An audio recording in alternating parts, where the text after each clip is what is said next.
Hola, soy Eduardo Lazcano. Hace unos años hice un estudio sobre la gestión del talento en la era digital y extraje una serie de conclusiones que me gustaría compartir contigo para intentar entender qué tipo de talentos puede ser que se hagan muy necesarios en el mundo como lo afrontamos, ¿no? en el mundo que viene.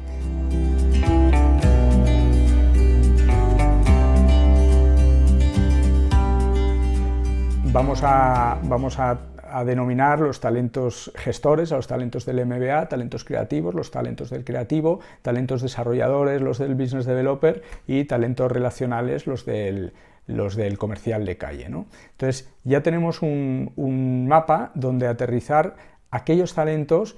Esto no quiere decir que haya que tener todos los talentos necesariamente, quiere decir que siendo muy bueno en alguno de ellos, también te vas a poder ganar la vida bien, ¿no? Porque son talentos muy necesarios, tanto en la gestión, la coordinación de todos ellos, como en la especialización de alguno solo de ellos.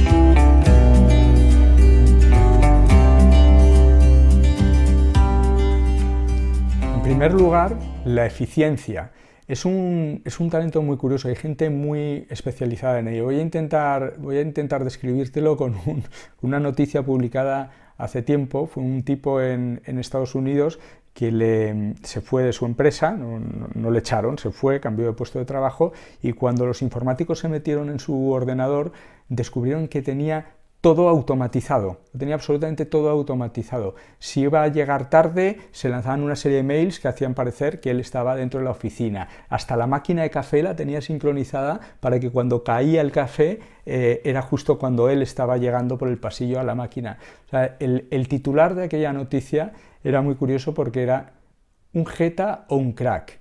Es realmente una cuestión, ¿no? Este tipo, aparte de utilizarlo para el mal, si quieres decirlo así, pero era un tipo que tenía un talento muy importante, porque generar eficiencias, automatizar todo lo posible, te permite dedicar la cabeza a aquello que hace mejor el ser humano, que es planificar, tener una visión estratégica, crear o comunicarte con otros, ¿no? La eficiencia, sin duda, es uno de los grandes talentos, ¿no? La capacidad de generar eficiencias.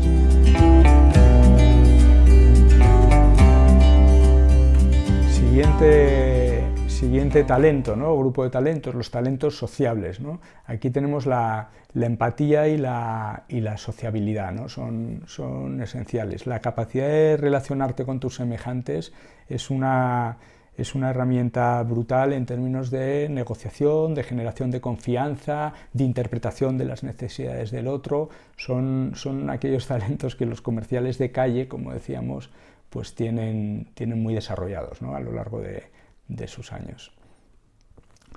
Me gustaría contarte una pequeña historia, ¿no? Hay un libro, se llama Chief Cultural Officer, de Grant McCracken.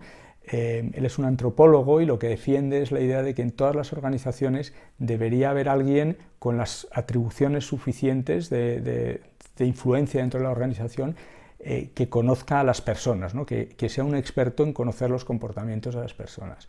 Entonces cuenta en el libro que una vez van a ver en el show de Oprah, van a casa de los Sullivan, que es el típico hogar americano, y llevan a un antropólogo y a una decoradora de interiores para ver qué se encuentran allí, ¿no? Entonces vamos a imaginarnos la situación, está el cámara en la puerta, Oprah, estamos en la puerta, adelante, ding dong, buenos días señora Sullivan, y entra la señora en la habitación, y dice, por favor, qué espanto, fíjate esas cortinas y ese sofá, que falta de criterio cromático, esos cuadros que mal colgados y ese cable que se ve ahí, madre mía, qué espanto. La señora Sullivan diciendo, me cago en 10, ¿por qué he llamado yo a esta señora? Me está viendo todos los vecinos ahora mismo.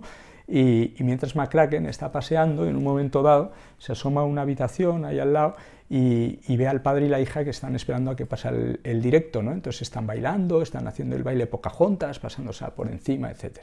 Entonces la señora en ese momento entra en el salón, en el living room, y dice, madre mía, qué horror, qué espanto, fíjate que los muebles están presionados contra las paredes, esto es un horror.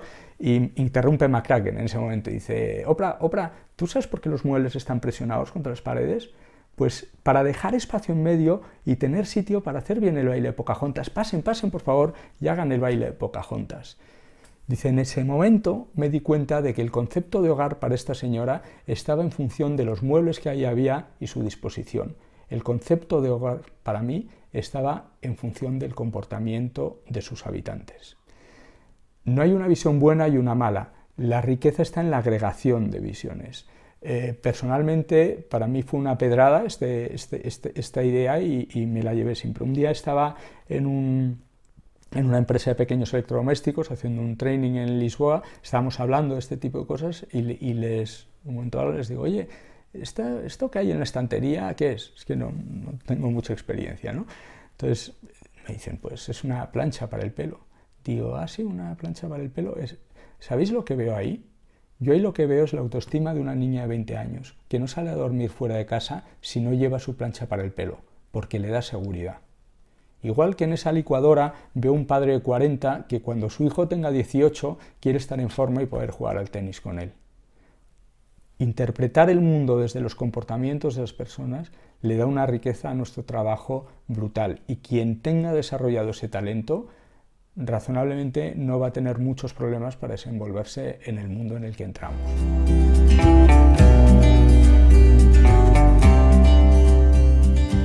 Hay un elemento que se incorpora dentro de esta reflexión y es la capacidad analítica.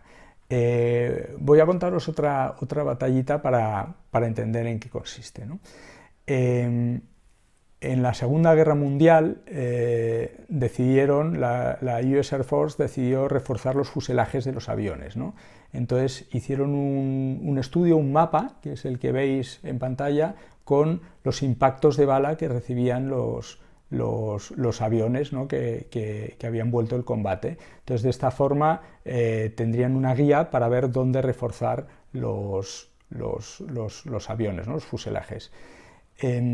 Este proyecto cayó en manos de Abraham Wald, que era un matemático, y Abraham hizo el siguiente análisis. Dijo, fenomenal, tenemos un mapa con los impactos de avión, los impactos de bala en los aviones que han vuelto. Por lo tanto, los sitios donde deberíamos reforzar el fuselaje es en aquellas zonas que no tienen impactos porque son aviones que no han vuelto. Esa es la importancia de la capacidad analítica, el poderte salir del dato e interpretarlos de la forma adecuada. Es una de las grandes carencias hoy en día. Estamos muy obsesionados por el dato y pretendemos que el dato hable, cuando el valor del dato está en la interpretación que somos capaces de darle.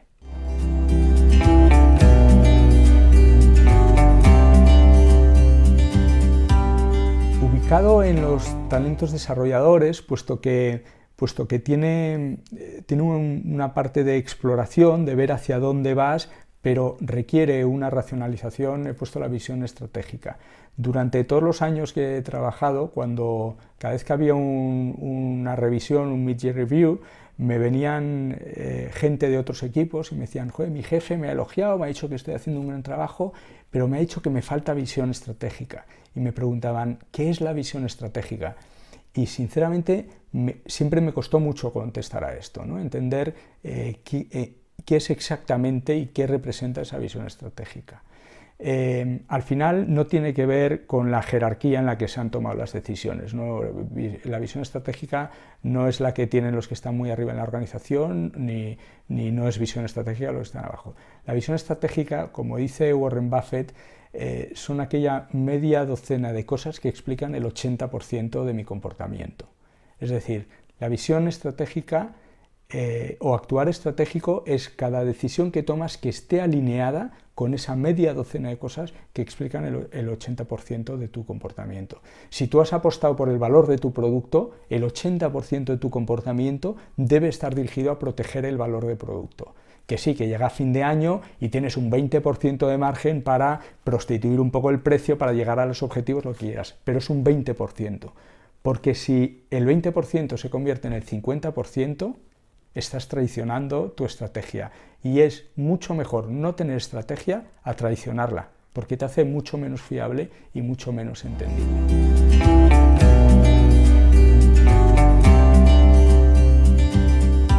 Y Por último, en el centro, porque es el lugar más importante, está la capacidad de colaboración. Y no nos engañemos, no sabemos colaborar. O sea, colaborar no es convencerte para hacer mi mierda.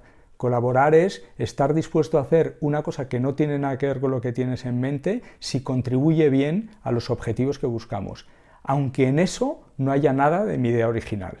Si cumple con el objetivo, colaborar es estoy dispuesto a hacerlo. Y para ilustrarlo, voy a contarte una pequeña anécdota. Es por qué se inventó el rugby en 1800. El rugby se inventó en 1800 en las universidades inglesas porque se dieron cuenta de que la gente salía muy preparada cognitivamente, intelectualmente, pero no sabían colaborar, no sabían trabajar en equipo. Entonces en el rugby se establecieron 4 reglas que hacían ese deporte diferente a todos los demás. La primera regla es que eran 15 contra 15. Nunca en un deporte habían sido tantos jugadores contra tantos jugadores, ¿no? Un número tan grande de jugadores contra otro número tan grande de jugadores. Lo segundo, hay racks y mauls. Veis la foto en la imagen, o sea, cuando el árbitro, cuando te platan, el árbitro pita, tienes que soltar el balón y se tiran ahí, se arrancan las orejas, se rompen las clavículas, es como una orgía de violencia que ningún deporte había sido tan bestia en ese sentido. La tercera regla es que el tercer tiempo es por reglamento, es decir, es obligatorio, por reglamento tienes que ir a tomar una cerveza con compañeros y rivales después del partido. Y la cuarta regla es que el rugby era es el único deporte en el que se pasa el balón para atrás, ¿no? Voy a explicarte el porqué de esas 4 reglas. La primera regla, se determinó que fuesen 15 contra 15 porque se estableció que 15 es el tamaño en un grupo en el que tienes que empezar a renunciar a tu personalidad individual para adaptarte a la personalidad del grupo. Yo te pregunto, en la última semana, ¿cuántas veces has renunciado a tu personalidad individual para adaptarte a la personalidad del grupo? La segunda regla, racks y mauls, como veis es terrible, ¿no? Cuando te tiras ahí lo das todo, porque en el grupo hay que tener el instinto de dar sin evaluar antes lo que vas a recibir a cambio o lo que te va a costar. Cuando digo el instinto, no es que evalúo y luego actúo, es que yo me tiro al mogollón sin haber evaluado lo que voy a recibir a cambio. Me tiro porque me lo requiere el equipo. Yo te pregunto, en la última semana, ¿cuántas veces has tenido el instinto de dar sin evaluar antes lo que vas a recibir a cambio? Tercera regla, el cáncer del grupo es cuando nos hablan las cosas. Hay que ir, hay que hablar, hay que pedir perdón, hay que comprender por qué te han hecho las cosas, y cuando no hablas las cosas, aquello se enquista. La pregunta es, en la última semana, ¿cuántas veces has dejado cosas sin hablar? Y por último, el único deporte en el que se pasa el balón para atrás, ¿no? Cuando tú te enfrentas a 15 All Blacks, lo primero que estás haciendo es dar ejemplo, ¿no? Estás yendo y dando un ejemplo. Pero lo más importante es que aprendes a confiar en que sin verlos, detrás tuyo vienen 14. Aprendes a confiar en que cuando te des la vuelta vas a tener a un tipo esperando a recibir el balón. Es una herramienta para aprender a delegar. Entonces, misma pregunta, en la última semana, ¿cuántas veces realmente has confiado en que lo que tenías detrás iba a estar ahí cuando lo necesitases? Y estas son las 4 sencillas reglas que nos explican exactamente por qué todavía no sabemos colaborar como deberíamos y como la nueva situación nos va a exigir. Pues esto es todo. Hemos hecho un viaje por los talentos o algunos de aquellos talentos que van a ser importantes en el mundo que afrontamos todos. Te agradezco mucho la atención y me pongo a tu disposición para comentar cualquier cosa que consideres. Un saludo.